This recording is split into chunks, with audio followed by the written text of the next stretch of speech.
국과수 감식 결과 신보영의 직접적인 사인은 삽에 맞은 것임이 드러나고 삽에서 신초의 지문이 발견됐다는 보고를 올려 상철은 구탁에게 재수사 허락을 받아낸다.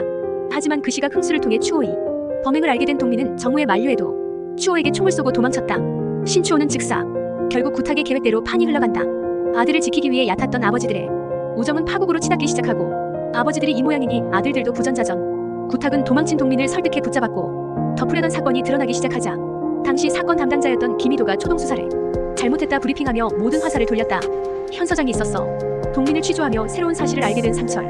동민은 사건이 있던 날 밤 추호가 술자리를 만들어 의심하지 못했다 하고 그때 구탁도 있었다 한다. 그런데 추호 조사를 받은 흥수는 그날 밤 술자리에 구탁은 없었다 하여 의심스럽게 만들었다. 한편 영실이 먼저 구탁에게 접근한다. 영실은 구탁도 11년 전 사건을 숨기고 싶었던 것 아니었냐며 우위를 잡으려 했지만 구탁 또한 형식의 범행을 찌우잘고 있었기에 영실을 압박했고 결국 두 사람은 어쩔 수 없는 공생관계가 된다.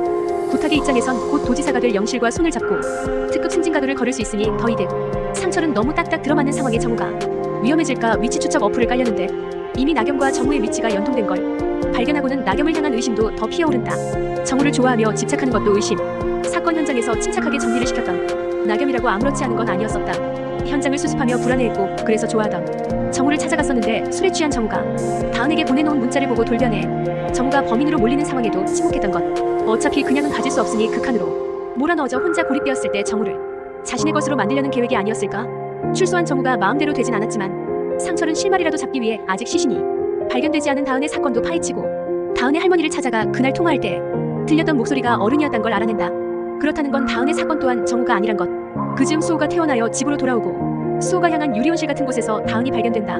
오래 기다렸냐 물으며 백설공주의 책을 읽어주는 수호. 박다은은 왜 또 여기에?